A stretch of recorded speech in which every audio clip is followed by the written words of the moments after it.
नमस्कार, रात्रि के 8 बज चुके हैं। मैं संजीव चतुर्वेदी आप लोगों के सामने न्यूज बुलेटिन लेकर हाजिर हूँ। आज हम अपने इस न्यूज बुलेटिन में जिन विषयों को शामिल करने वाले हैं उनके बारे में पहले आपको बता देता हूँ। सबसे पहले हम आपको ये रिपोर्ट दिखाएंगे जो मंकी पॉक्स बीमारी के ऊपर होगी। इसके क्या क्या लक्षण हैं, क्या इसमें सावधानियां बरतनी है, ये सारी इंफॉर्मेशन हम अपनी रिपोर्ट में आपको दिखाएंगे। इसके बाद हम लेकर चलेंगे जो आजकल विषय बहुत ज्यादा ट्रेंडिंग में चल रहा है, उसके ऊपर वार्तालाप करेंगे। स्पर्म फ्रीजिंग के ऊपर देखा जा रहा है कि बहुत सारे देश जिनके सैनिक लड़ रहे हैं, इस समय युद्ध कर रहे हैं, वहां पर स्पर्म फ्रीजिंग का बड़ा ही चलन हो गया है। बहुत इसके बारे में बात की जा रही है, तो हम आपको बताएंगे कि स्पर्म फ्रीजिंग क्या चीज है और इसके क्या क्या लाभ हैं। लेकिन इन सबसे पहले हम बात करते हैं आज के मुख्य समाचारों की। जम्मू कश्मीर में नेशनल कॉन्फ्रेंस और कांग्रेस के बीच हुआ गठबंधन, फारूक अब्दुल्ला ने किया ऐलान। संजय रॉय पीड़ित डॉक्टर की लंबे समय से कर रहा था रेकी।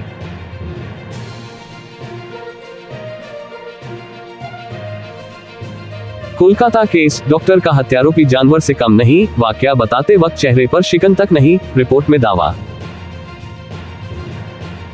कोलकाता केस में गैंगरेप नहीं, सीबीआई को मिले केवल एक ही व्यक्ति के शामिल होने के सबूत। पोलैंड में बोले पीएम मोदी, हमारे संबंध बेहतर हो रहे हैं, यूक्रेन संघर्ष के दौरान मदद के लिए जताया आभार। बीजेपी नेता है स्कूल की ट्रस्टी, पुलिस उन्हें दे रही संरक्षण, बदलापुर यौन शोषण मामले पर विपक्ष का आरोप। मुंबई से उड़ी एयर इंडिया की फ्लाइट में बम की धमकी से हड़कंप, तिरुवनंतपुरम एयरपोर्ट पर आपात लैंडिंग। शेख हसीना और उनके सांसदों को जारी राजनयिक पासपोर्ट, अंतरिम सरकार ने किए रद्द, प्रत्यर्पण की भी उठी मांग। अयोध्या रेप केस के आरोपी मोहित खान पर एक्शन, अवैध मल्टी कॉम्प्लेक्स पर प्रशासन ने चलाया बुलडोजर। एमपी, थाने में उपद्रव की सजा, शहजाद अली की कोठी अरौंदी, घर के अंदर रखी 2 सफारी कारों को किया चकनाचूर। बीजेपी और कांग्रेस के लिए फाइनल से कम नहीं राज्यसभा उपचुनाव। कन्नौज रेप कांड में बुलडोजर एक्शन, आरोपी नवाब सिंह यादव के करीबी के अवैध कोल्ड स्टोरेज पर हुई कार्रवाई। 69,000 शिक्षक भर्ती मामला, आमने सामने आए आरक्षित अनारक्षित वर्ग के अभ्यर्थी, टकराव की आशंका से गेट बंद। दिल्ली एनसीआर में आज से ऑटो टैक्सी ड्राइवर्स 2 दिन की हड़ताल पर चले गए, बढ़ेगी लोगों की परेशानी। मेरे लिए जेएमएम चैप्टर बंद, पार्टी में नहीं जाऊंगा वापस, चिंपाई सोरेन। बिहार के आरा में भीषण सड़क हादसा, एक ही परिवार के 5 लोगों की मौत, पसरा मातम। लेटरल एंट्री पर राहुल गांधी ने राजनीति तो चमका ली, लेकिन देश को बड़ा नुकसान पहुंचाया।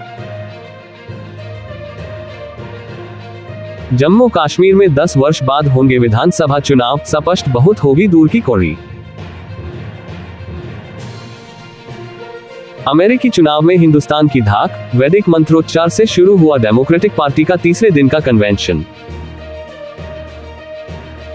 केशव प्रसाद मौर्य ने फिर की योगी की तारीफ, बोले कल्याण सिंह जैसा शासन, राम भक्ति, राष्ट्रभक्ति पर कोई समझौता नहीं।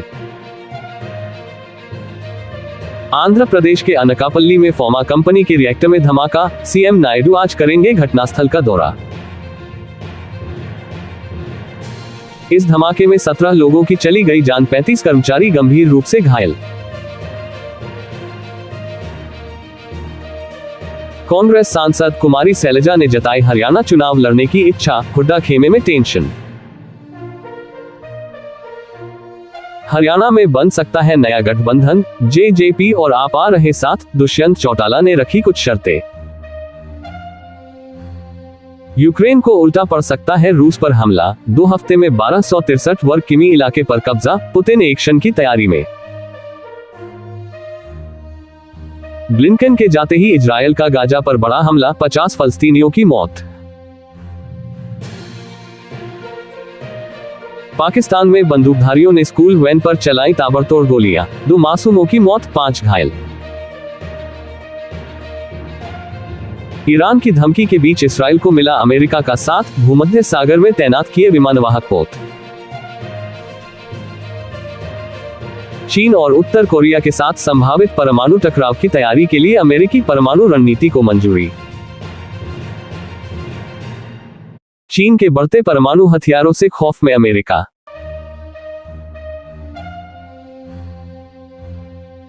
पांच अफगानियों को मारकर खंभे पर टांग दिया, पाकिस्तान ने शव भी बड़ी मुश्किल से लौटाए।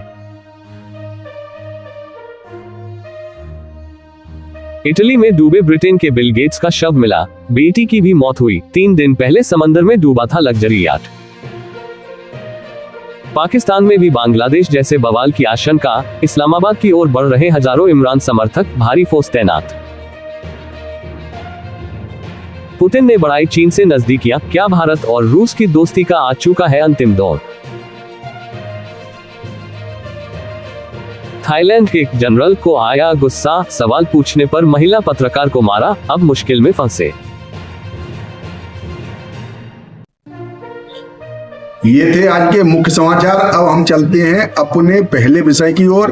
मंकी पॉक्स बीमारी जो भारत में पांव पसारती जा रही है, इसके क्या लक्षण हैं, क्या इसमें सावधानियां बरतनी है और भारत सरकार इसके लिए क्या क्या तैयारियां कर चुकी है, इस रिपोर्ट के द्वारा हम आपको बताएंगे। आइए चलिए हमारी रिपोर्ट की तरफ। मंकी पॉक्स एक वायरल बीमारी है जो हाल के वर्षों में दुनिया भर में तेजी से फैल रही है और विशेष रूप से उन क्षेत्रों में चिंता का विषय बन गई है जहां ये पहले कभी नहीं देखी गई थी। इस बीमारी का सबसे पहला मामला अफ्रीका के सेंट्रल और वेस्टर्न क्षेत्रों में देखा गया था, जहां ये बीमारी मुख्य रूप से जंगली जानवरों से मनुष्यों में फैली थी। मंकी पॉक्स का वायरस चेचक वायरस के समान ही अर्थोपॉक्स वायरस परिवार से संबंधित है। ये बीमारी शुरुआत में 1970 के दशक में पहली बार मनुष्यों में पाई गई थी, जब कांगो लोकतांत्रिक गणराज्य में एक 9 साल के लड़के को इसका संक्रमण हुआ था। तब से ये बीमारी अफ्रीका के कुछ हिस्सों में स्थानिक बनी रही, लेकिन 2020 और 2021 में इसके मामलों में वैश्विक स्तर पर वृद्धि देखी गई, खासकर उन देशों में जहां ये पहले कभी नहीं देखी गई थी। मंकी पॉक्स से संक्रमित होने पर कई परेशानियों का सामना करना पड़ सकता है। ये बीमारी मुख्य रूप से त्वचा पर घाव, बुखार और अन्य गंभीर लक्षणों के माध्यम से प्रकट होती है। इस बीमारी के शुरुआती लक्षणों में बुखार, सिरदर्द, मांसपेशियों में दर्द और थकावट शामिल हैं। इसके बाद बुखार के 1 से 3 दिन बाद मरीज की त्वचा पर दाने और घाव विकसित होने लगते हैं, जो शरीर के विभिन्न हिस्सों में फैल सकते हैं। ये घाव आमतौर पर चेहरे से शुरू होते हैं और फिर शरीर के अन्य हिस्सों जैसे कि हाथ, पैर और जन्नांगों तक फैल सकते हैं। ये घाव दर्दनाक हो सकते हैं और उनमें पस भर सकता है, जो बाद में पपड़ी बनकर गिर जाते हैं। मंकी पॉक्स से संक्रमित व्यक्ति को गंभीर जटिलताओं का सामना करना पड़ सकता है, खासकर यदि उसकी रोग प्रतिरोधक क्षमता कमजोर हो। कुछ मामलों में यह बीमारी आंखों में संक्रमण और यहाँ तक कि अंधापन भी पैदा कर सकती है। इसके अलावा निमोनिया, सेप्सिस और मस्तिष्क की सूजन जैसी गंभीर स्वास्थ्य समस्याएं भी इस बीमारी से जुड़ी हो सकती हैं। हालांकि मंकी पॉक्स का मृत्यु दर आमतौर पर कम होता है, लेकिन कमजोर रोग प्रतिरोधक क्षमता वाले लोगों के लिए यह गंभीर हो सकता है। इस बीमारी से बचाव के लिए कुछ महत्वपूर्ण कदम उठाए जा सकते हैं। सबसे पहले संक्रमित जानवरों के संपर्क से बचना चाहिए। चूंकि मंकी पॉक्स वायरस जंगली जानवरों, विशेष रूप से बंदरों और कुत्तों से फैलता है, इसलिए ऐसे जानवरों के संपर्क में आने से बचने की सलाह दी जाती है। इसके अलावा संक्रमित व्यक्ति के संपर्क में आने से भी बचना चाहिए। संक्रमित व्यक्ति के साथ निकट संपर्क, जैसे कि उनके कपड़ों, बिस्तर या अन्य व्यक्तिगत वस्तुओं का उपयोग करना, इस बीमारी के फैलने का कारण बन सकता है। मंकी पॉक्स से बचाव के लिए टीकाकरण भी एक प्रभावी तरीका हो सकता है। चेचक के टीके, जिन्हें अतीत में चेचक वायरस के खिलाफ प्रभावी माना जाता था, मंकी पॉक्स के खिलाफ भी कुछ हद तक सुरक्षा प्रदान कर सकते हैं। हालांकि यह ध्यान देने योग्य है कि चेचक का टीकाकरण विश्व स्तर पर 1980 में समाप्त हो गया था। इसलिए वर्तमान में मंकी पॉक्स के खिलाफ टीकाकरण का कवरेज सीमित हो सकता है। भारत में मंकी पॉक्स की जांच के लिए सरकार ने कई कदम उठाए हैं। देश में विभिन्न प्रयोगशालाएं और स्वास्थ्य संस्थान मंकी पॉक्स वायरस के परीक्षण के लिए तैयार हैं। National institute of virology Pune इस बीमारी की जांच और निदान के लिए प्रमुख संस्थान है। इसके अलावा देश के विभिन्न राज्यों में भी मंकी पॉक्स की जांच की सुविधा उपलब्ध है और संदिग्ध मामलों की तुरंत जांच की जा रही है। मंकी पॉक्स से निपटने के लिए भारत का स्वास्थ्य विभाग सतर्क और तैयार है। सरकार ने इस बीमारी के संभावित प्रसार को रोकने के लिए निगरानी प्रणाली को मजबूत किया है। हवाई अड्डों और सीमाओं पर यात्रियों की स्क्रीनिंग की जा रही है और संदिग्ध मामलों को तुरंत क्वारंटाइन किया जा रहा है। इसके अलावा स्वास्थ्य कर्मियों को मंकी पॉक्स के लक्षणों को पहचानने और इसके फैलने को रोकने के लिए आवश्यक प्रशिक्षण दिया जा रहा है। इस महामारी के खिलाफ लड़ाई में स्वास्थ्य विभाग ने मंकी पॉक्स के बारे में जागरूकता फैलाने पर भी जोर दिया है। लोगों को इस बीमारी के लक्षणों और इसके फैलने के तरीकों के बारे में जानकारी दी जा रही है ताकि वे सतर्क रहें और इस बीमारी से बचाव कर सकें। इसके साथ ही संक्रमित व्यक्तियों के इलाज के लिए विशेष अस्पतालों और क्वारंटाइन केंद्रों की व्यवस्था की गई है, जहां उन्हें उचित देखभाल और उपचार मिल सके।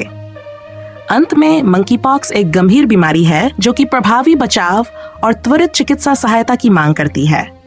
ये महत्वपूर्ण है कि हम सभी इस बीमारी के लक्षणों को पहचानें और इसके फैलाव को रोकने के लिए आवश्यक कदम उठाएं। सरकारी तंत्र और स्वास्थ्य विभाग की तत्परता के साथ साथ आम नागरिकों की जागरूकता और सतर्कता से ही हम इस बीमारी से सुरक्षित रह सकते हैं।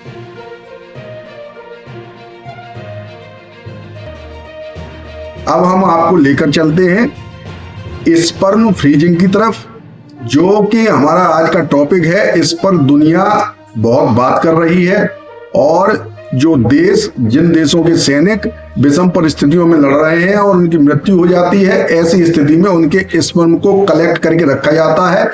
आइए हम आपको इसके बारे में पूरी रिपोर्ट दिखाते हैं। स्पर्म फ्रीजिंग एक ऐसी प्रक्रिया है जिसमें पुरुष के शुक्राणुओं को इकट्ठा कर उन्हें लंबे समय तक सुरक्षित रखने के लिए फ्रीज कर दिया जाता है। यह प्रक्रिया मुख्य रूप से उन पुरुषों के लिए की जाती है जो भविष्य में पिता बनने की योजना बना रहे होते हैं, लेकिन किसी कारणवश तुरंत ऐसा नहीं कर सकते। स्पर्म फ्रीजिंग का उपयोग कई स्थितियों में किया जा सकता है, जैसे कैंसर का इलाज कराने से पहले, जिसमें कीमोथेरेपी या रेडिएशन थेरेपी शामिल हो सकती है, जो शुक्राणुओं की गुणवत्ता को नुकसान पहुंचा सकती है। इसके अलावा ये उन पुरुषों के लिए भी फायदेमंद हो सकता है जो किसी जोखिम भरे कार्य जैसे सेना में सेवा या खतरनाक खेल में संलग्न होते हैं। स्पर्म फ्रीजिंग की प्रक्रिया को सफलतापूर्वक संपन्न करने के लिए शुक्राणुओं को सही तरीके से इकट्ठा और सुरक्षित रखना महत्वपूर्ण होता है। सबसे पहले पुरुष से स्पर्म का सैंपल लिया जाता है। ये सैंपल आमतौर पर हस्तमैथुन के माध्यम से या कभी-कभी विशेष चिकित्सा उपकरणों की मदद से लिया जाता है। स्पर्म सैंपल प्राप्त करने के बाद उसे लैब में भेजा जाता है, जहां उसे साफ किया जाता है और सबसे स्वस्थ शुक्राणुओं को अलग किया जाता है। इसके बाद इन्हें विशेष फ्रीजिंग एजेंट्स के साथ मिलाकर बहुत ही कम तापमान पर फ्रीज किया जाता है। इस प्रक्रिया में तापमान को धीरे धीरे घटाया जाता है ताकि शुक्राणु कोशिकाओं को कोई नुकसान न पहुंचे। फ्रीज किए गए स्पर्म को नाइट्रोजन गैस में लंबे समय तक सुरक्षित रखा जाता है, जिससे ये कई वर्षों तक बिना किसी नुकसान के संरक्षित रहता है।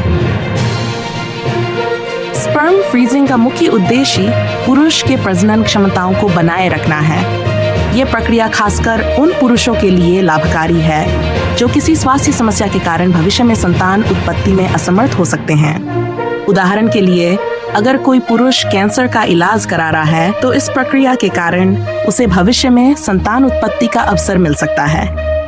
इसके अलावा जिन पुरुषों की आयु अधिक हो चुकी है, वे भी इस प्रक्रिया का उपयोग कर सकते हैं ताकि उनकी संतान उत्पत्ति की क्षमता बनी रहे। स्पर्म को जीवित व्यक्ति से प्राप्त करने के लिए सामान्यतः हस्तमैथुन का उपयोग किया जाता है। अगर ये संभव नहीं है तो स्पर्म को टेस्टिकल से सर्जिकल प्रक्रिया द्वारा भी प्राप्त किया जा सकता है। दूसरी ओर, अगर व्यक्ति की मृत्यु हो चुकी है और उनके स्पर्म को संरक्षित करना है तो इसके लिए एक विशेष प्रक्रिया की जाती है। इस प्रक्रिया में व्यक्ति की मृत्यु के कुछ ही घंटों के भीतर उनके टेस्टिकल से स्पर्म निकाला जाता है। इसे पोस्टह्यूमस स्पर्म रिट्रीवल कहा जाता है। ये एक जटिल और संवेदनशील प्रक्रिया है और इसके लिए कानूनी और नैतिक मानदंडों का पालन करना आवश्यक होता है। स्पर्म फ्रीजिंग की प्रक्रिया का खर्च कई कारकों पर निर्भर करता है, जैसे कि प्रयोगशाला की सुविधाएं, सैंपल की संख्या और फ्रीजिंग की अवधि। आमतौर पर इस प्रक्रिया का प्रारंभिक खर्च लगभग 15,000 से 40,000 रुपए तक हो सकता है। इसके बाद हर साल स्पर्म को सुरक्षित रखने के लिए लगभग 5,000 से 20,000 रुपए का खर्च आ सकता है। ये खर्च विभिन्न क्लिनिकों और अस्पतालों में भिन्न हो सकता है और इसे नियमित अंतराल पर अद्यतन करना भी आवश्यक होता है। इस प्रक्रिया के दौरान स्पर्म की गुणवत्ता और सुरक्षा सुनिश्चित करने के लिए उसे नियमित रूप से जांचा भी जाता है। अगर किसी भी समय सैंपल में कोई समस्या पाई जाती है तो इसे तुरंत नियंत्रित किया जाता है। स्पर्म फ्रीजिंग की तकनीक ने पुरुषों को उनके प्रजनन स्वास्थ्य पर अधिक नियंत्रण दिया है। ये उन पुरुषों के लिए एक महत्वपूर्ण विकल्प है जो अपनी संतान उत्पत्ति की क्षमता को बनाए रखना चाहते हैं, भले ही वे वर्तमान में पिता बनने के लिए तैयार न हो। यह प्रक्रिया वैज्ञानिक दृष्टिकोण से काफी सफल साबित हुई है और इसका उपयोग दिन प्रतिदिन बढ़ रहा है। संक्षेप में, स्पर्म फ्रीजिंग एक महत्वपूर्ण और प्रभावी प्रक्रिया है जो पुरुषों को भविष्य में संतान उत्पत्ति के अवसर प्रदान करती है। चाहे चिकित्सा कारणों से, उम्र के प्रभावों से या अन्य किसी कारण से, यह प्रक्रिया पुरुषों को उनके प्रजनन स्वास्थ्य के प्रति एक सुरक्षित और सुनिश्चित विकल्प देती है। आज के समाचारों में केवल इतना ही। हमें आज्ञा दीजिए, कल रात्रि 8 बजे पुनः मुलाकात होगी। तब तक के लिए नमस्कार।